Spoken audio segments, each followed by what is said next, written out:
I just want to make sure that as we decide on what's in front of us, we do so from a position of respecting what the officers have told us, avoiding complacency, and not failing to acknowledge what is written in this report. If you go to paragraph 2.13 of the report, what it states is the following. What is clear from the forward forecasts that have been prepared is that under current funding arrangements, against existing duties and anticipated demands, the County Council cannot maintain financial sustainability in the longer term. It simply does not have the capacity to continue to absorb the annual inflationary and growth pressures through successive change programmes without the allocation of additional government funding. That, to me, sets out extremely clearly the risk and the pressure that we face. It is a risk and a pressure that I hope we can all agree that we need to put pressure on the government to change.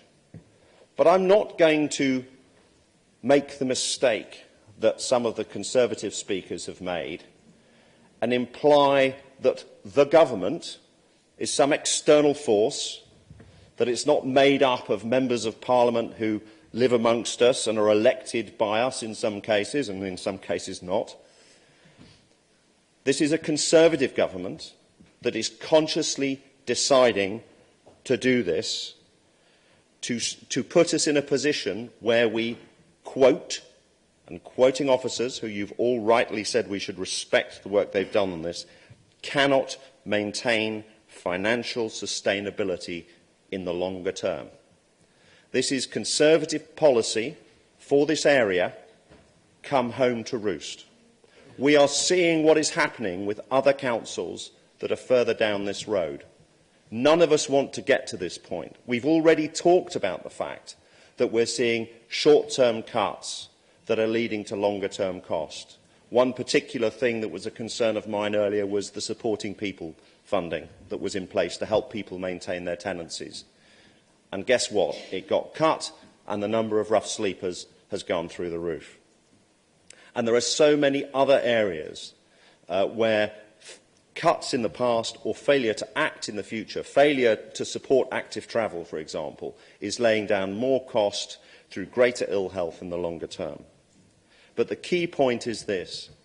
Even if we go back to existing duties, even if we just look at anticipated demands against those existing duties, and we give up any attempt to have a positive, better vision of what might be achievable in this county, we end up in a situation that this organisation, the organisation we share collective responsibility for, cannot maintain financial sustainability in the longer term.